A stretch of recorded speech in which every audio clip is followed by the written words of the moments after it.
gize iminsi wumva kandi tubona abantu biyadikije mu gihugu hirya no hino batoza amafaranga abanyagihugu bakabaha n'udupapuro ayo mafaranga akitirirwa amatora ngo no kuzofasha mu matora. Ishure ry'abarundi bose ni ishure ribategurira guca bugufi, guhariranira, gusubiza hamwe iterambere hamwe no kuroranirwa. Tubandanye urugendo maze tugaruze umunezero satani yatunyaze. Abanyagihugu batandukanye mu bice bitari bike vy'igihugu bagize imisi berekana ukuntu bariko baratozwa intererano ya CNDD-FDD y'amatora y'ibihumbi 2025 ku nguvu. Bamwe kubera bazi inyungu bifitiye muri uyo mugambwe baravuga bati oya ayo mahera twe tuzi ko bayatoza abanywanyi gusa. Ariko mu bibanza bitari bike cane cane nko mu buguriro canke mu mabutike mu ngo bakuza ko mbere n'iterabwoba rikajamwo. Reka mubanze mwumvirize ingene bariko barabikora mu masoko. Abadandaza bakurira ku isoko ya Kotebu muri komine Ntahangwa mu gisagara ca Bujumbura bariko baterwa ubwoba ko ibibanza vyabo bishobora kugagwa ni mu gihe batoriye amafaranga ibihumbi 100 nk'intererano y'amatora. Amasoko yacu ya RPA muri abadandaza amesha ko bamwe mu mbonerakure bafatikanije n'abarongoye umugambwe CNDD-FDD muri quartier Ntahangwa bari kwazunguruka mu iyo soko mu ntumbero yo kwegeranya ayo mafaranga. Reka inkuru tubibaze mugezi wacu Emmanuel Niyungeko. Numubabaro n'agahinda mu badandaza bo kw'isoko ya Kotebu iri muri komine Ntahangwa mu gisagara ca Bujumbura. Amasoko ya RPA muri bamwe muri abo badandaza ashikiriza ko zimwe mu mbonerakure zifadikanije n'indongozi z'umugambwe CNDD-FDD muri quartier ya Ntahangwa bariko bazunguruka iyo soko kuva ku munsi wa mbere w'iyindwi mu ntumbero yo gutoza amafaranga agenewe amatora yimirije. Aho rero nyene iduka canke ibutike yaba umunywanyi w'umugambwe uri ku butegetsi canke atabawe bategereza gutanga amafaranga ibihumbi 100. Ku batarayatanga naho ngo baterwa ubwoba ko bashobora kwisanga ibibanza badandarizamwo vyugawe. Ukuri birateye agahinda kubona abadandaza bo mu isoko ya Kotebu ikibanza cari cyo cyose uko kimeze bariko badutoza intererano y'amahera ibihumbi 100 kuva ku wa mbere kabisa. Uri muri CNDD-FDD uri mu yindi migambwe bayabatoze hose. Aho rero baza kutera ubwoba rimwe umuntu atovuga utayatanze bakubwira ko ikibanza bacugara uri gipinga uri kuragararitse umugambi uri ku butegetsi utahari baragenda bakarindira ko wuguruye baba bagushikiriye. None ivyo mwumva n'ubutungane nibayatoze abari mu mugambwe CNDD-FDD bashigikira uwo mugambwe wabo mugabo abatari mu mugambwe nabo bari mu yindi migambwe canke ata migambwe barimo babareke. Uruganda rwa radio RPA ntigwashoboye kuronka Ernest Niyonzima musitanteri wa komine ya Ntahangwa kugira twumve ica bivugako. Arakoze na mugenzi wacu Emmanuel Niyungeko. Eka no mu ntara ya Ngozi iryo sekeza ryo kwegeranya amafaranga ryateye isibe mu banyagihugu bigeze naho bategerera abantu aho bavoma canke bakabuza kuja mu masoko. Aya mafaranga rero yegeranywa ashirwa ku mufuko w'umugambwe uri ku butegetsi. Reka inkuru sibaze Emmanuel Ndayishimiye. Mu gatondo ko kuri uyu wa gatatu imitumba yose igize komine Kiremba y'intara ya Ngozi karagacerere amabarabara yaragaragara. Imbonerakure hamwe n'indongozi z'umugambwe CNDD-FDD mu mitumba itandukanye ya komine Kiremba bari bameze magabo na warengana terese kitanse y'intererano y'amatora. Gitanse kiri ku kidodo c'umugambwe CNDD-FDD nk'uko abanyakiremba babivuga. Ntawaja kuvoma canke agende mu yindi mirimo ya misi yose aterekanye aho yarihiye iyo intererano. Kera mu gitondo 6h umuntu n'umwe yaja kuvoma ku myonga ku migezi ku marobine abaja kuvoma agafite n'abaede n'abafundi bubaka amazu batashe. Ubu rero nta muntu n'umwe abonekana mu mabarabara. Abacuruza mu mabotike nta n'umwe yuguruye. Ari ni ku mitumba nka yose mwe na komine ugurura urishyura amahera ibihumbi 10 n'abaca 15 n'abaca 20. Ikiruda b'ivyeri barangura ku madepo abaciye ejo 55. Abanyakiremba bavuga ko iyo ntererano atayitaniye n'ubusuma kuko idatangishwa ku rugero rumwe. Muri komine komine Kiremba batozwa intererano y'amafaranga menshi ugereranije na komine Gashikanwa. urira urugo umugabo bitatu umugore bitatu hari umwana ageze gutora akamurihira bitatu ariko igitangaje nuko nko muri komine Gashikanwa umwana ageze gutora umurihira igihumbi umudamu wawe ukamurihira bibiri nawe ukirihira bibiri umva ni bitanu mu gihe ngaho iwacu naho muri Kiremba ari 9. Akandi kamaramaza kibonekeje muri komine Busiga muri yo ntara nyene ya Ngozi, umukuru w'umutumba Maramirundi hamwe n'imbonerakure bari bagavye na winjira mu isoko ry'Imaramirundi aterekanya gatike k'umugambwe CNDD FDD ngo ni intererano y'amatora. Kwitwa Maramirundi yaciye isoni aho umukuru w'umutumba Maramirundi ifashe muri mana Diabane n'abanga w'umugambwe CNDD FDD ifadakaya imbonerakure ahagaze ku muryango w'isoko n'amatike ya CNDD FDD ngo rugutera amatora. Ukuvuga winjira mu isoko urifye itike y'igihumbi utayishiye tike winjira mu isoko kamaramaza. Aho nyene muri komine Busiga zone Rukeco kuri uyu wa gatatu amasaha yo ku mugoroba abafise amabotike canke ububare bategetswe gutanga amafaranga 5,000 z'intererano y'amatora utayatanze bakamwugarira. Ahandi twamenye bariko baratoza ayo mafaranga y'intererano y'amatora ariko ikidodo c'umugambwe CNDD FDD aho mu ntara ya Ngozi ni muri komine Mwumba Marangara Ruhororo hamwe no mu gisagara ca Ngozi. Abanyagihugu bo mu ntara ya Ngozi basaba kwa ku gatotezo ko hagarara ngarijya ngo basanzwe bugarijwe n'ubukene. Arakoze na mugenzi wacu Emmanuel Ndayishimiye.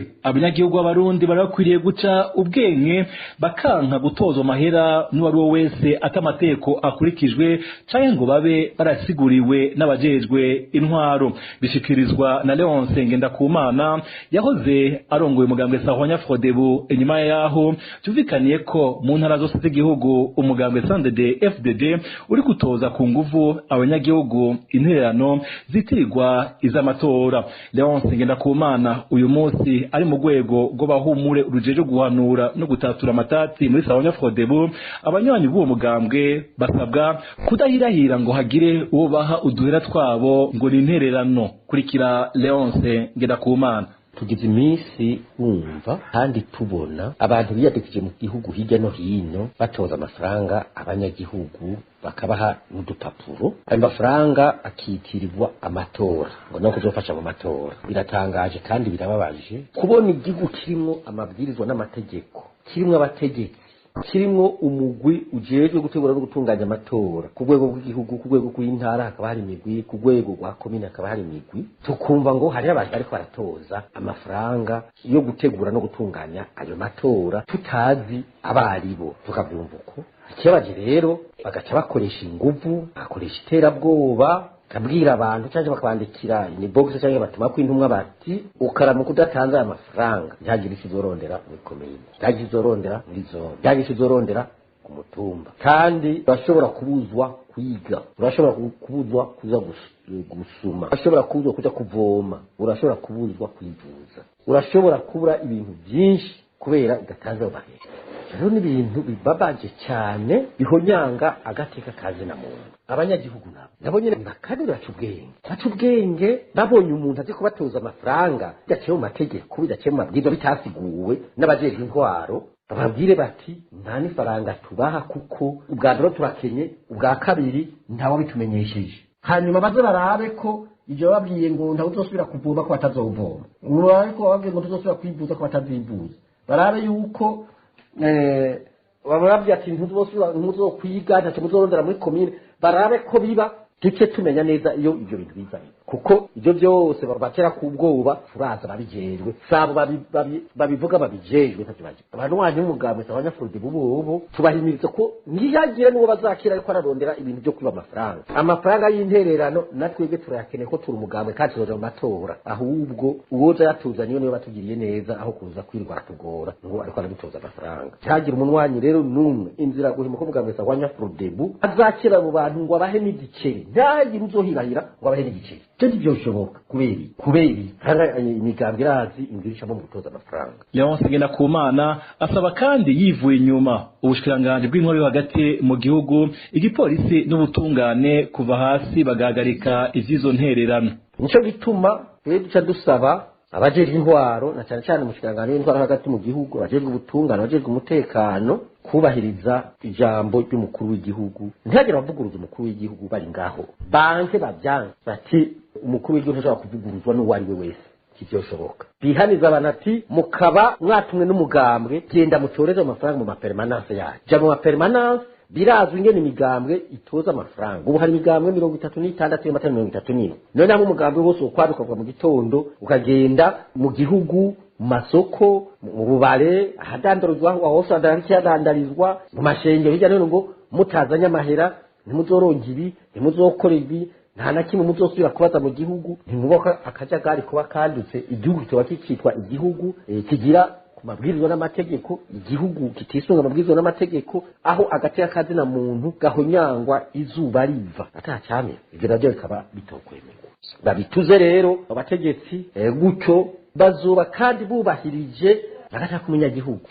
Leonce ati ivyo twaravyumvise mbere turanavyibonera none Leonce yoba ariko ararementanya voilà ikiriho coco nuko ivyo bintu biriko birakogwa kandi ako nakarenganyo no kugirira abantu nabi ni gikenye.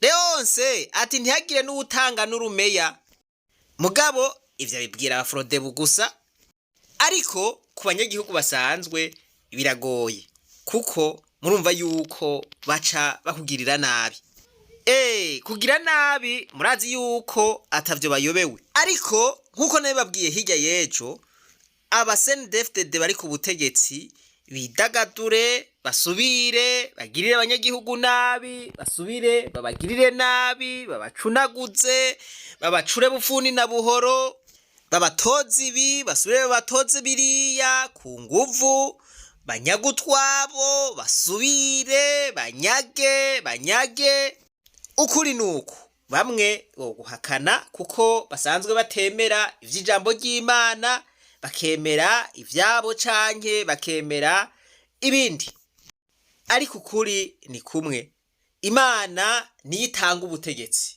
ivyo turavyumvikanako naho hoba hari abatavyemera kandi Imana niyo yaka ubutegetsi umuntu mu kuba umwaka rero ntibisigura yuko abanza gupfa canke abanza gukubitwa kudeta irashobora kuba umwaka akiri ku butegetsi akagenda nk'ikintu c'ikireremeko ngaho atakiri mu mitima y'abantu Imana itamuharura nk'urongoye abandi ari nk'ikintu c'igikanganyoni ngaho nyene abari mu mugambo uri ku butegetsi rero babikore babizi bategura amatora batayategura baronka amajwi 100% kugira ngo bakore nk'ivyo bariko barakora bamenye yuko mu gihe bariko babikora barenganije abantu bagafata abantu ku nguvu bakagirisha abantu ibidashoboka eka bakabagirira nabi mu buryo bwose bamenye yuko Imana ishobora kubagirira akantu bakava ku butegetsi kandi bakiburiko bo bakabona bari ku butegetsi mugabo babuvuye ko kera. Imitima y'abarundi irahandi, imitima y'abarundi yararushe bagashira ivyizigiro kundi muntu Imana yahagurukije. Ubu butumwa mubwumvirize neza busana rya jambo nababwira hirya yejo rya Sawuli na Dawidi, ukuntu Sawuli yakuwe ku butegetsi kandi akiri ku butegetsi. Dieu peut te remplacer sans te tuer. Parce qu'il ne faut pas penser que c'est parce que tu es vivant, donc Dieu est toujours avec moi. C'est l'onction du remplacement. Dieu te remplace, te laisse en vie comme Saül. Tu viens toujours à l'église, tu danses. Mais hey, tu n'es plus roi. Tout le monde sait que toi là, tu n'es plus roi. Tu n'es pas décédé. Toi, tu penses toujours selon la tradition que le roi doit mourir avant qu'on nomme un roi. Hey, écoute-moi.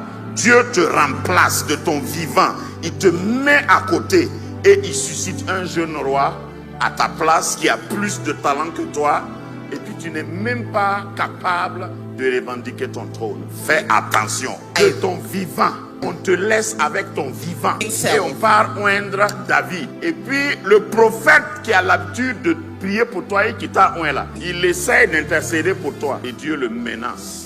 C'est ce que Dieu a fait à Samuel. Il dit arrête de pleurer pour Samuel parce que je l'ai rejeté. Donc, umuntu agerageje kwerekana yuko umwami ashobora kuba akiri ku butware ariko Imana ikamusubiriza.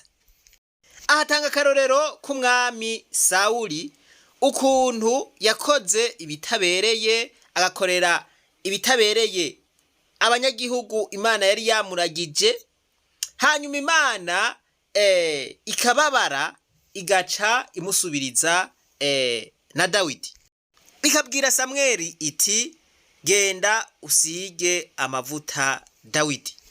Ngo Samweli igihe yariko ararira, Imana iramubwira iti reka kurira kuko Sawuli namwanse, wegenda usigire amavuta Dawidi azoba umwami w'Abisirayeli. Ati rero mugabe, ati ntuhava ubona ugumutembera mu gihugu ngo ndi umwami, ngo jenda umutegetsi w'ikirenga. Ati ibyo urashobora kubigira, mugabo Imana yagukuye ko amaboko kera uri ngaho nk'ikintu c'ikireremeko. C'est pas parce que tu es toujours en train de circuler en Israël. Moi je veux pas que quelqu'un me remplace à mon. Ati Jesse nifuza na gatoya ko hari uwonsubirira nkiriho nkibona. Ati nzokora ico Imana yanjeje gukora. Voilà, kino gihe abantu barapfa nta butungane, harabaho ubusuma nta butungane, abantu barabura ibi na biriya ntibatunganirizwe, ahubwo ivyari kubafasha bikegeranywa n'abandi bagabo bakabishira mu mifuko yabo, abantu bagapfa rubi, abantu bakanyuruzwa, abantu bagahohoterwa. Ibintu nk'ivyo rero ndafise amakenga yuko bitaryohera Imana. Bo ibi vy'Imana wowe urashobora kuba utavyemera aho nta kundi, mugabo ukaba uvyemera, ukaba wemera yuko Imana ibaho. Ibi bintu birashoboka. Jewe ndemeza yuko Imana ariyo ishiraho abarongozi kandi ariyo ibakuraho mu gihe bakoze nabi. Voilà, rero abantu mubona yuko umugambwe uri ku butegetsi uriko urahohotera abantu, utariko uraharanira ubutungane, utariko uraronderera ineza abarundi, utagomba yuko abarundi banywana, utagomba yuko abarundi baja hamwe, utagomba yuko abarundi bubaka igihugu bakacubakira hamwe, mutahure ko umuntu akora ivyo Imana iba yamukuyeko amaboko kera. Ifise inzira igihumbi kugira ngo ishobore gushiraho abandi barongozi yigombeye. Utabibona uku n'uburenganzira bwiwe, ariko dufatiye kuvyo abantu bari ku butegetsi bakora, ku kibi bakorera abarundi, akarenganyo bagirira abarundi, abantu bagapfungwa bapfungiwe ubusa ntibatunganirizwe, ibi bintu ntibizokwerera na gatoya abari ku butegetsi. Iyaba barabumva ijambo ry'Imana bakarikorerako, iri jambo bari kurikorerako maze bagahindura ingeso zabo, nta utagwa. Mugabo kugira umutima wo kwikosora, kugira umutima wo kwihana, hanyuma ugahindura ibibi wari kurakora, birasubira bikagenda neza. Rero ndazi neza yuko harabaca bavuga ngo ndi umwasi w'igihugu, ngo ninzigo mfise, ariko ndazi neza yuko abavyumvise bavyumvise, utatewe anestezi yavyumvise. Ntimwibagire rero kugira subscribe, jeme na partage. Ahasigaye reka twibandanize rwa rugendo rwacu maze tugaruze umunezero Satani yatunyaze. Umuntu atarashika mu ishure ry'abarundi bose turamuhaye kaze. Twibuke ko kurenganya abandi, guhohotera abandi ari amakosa kandi ivyo bintu Imana itabikunda.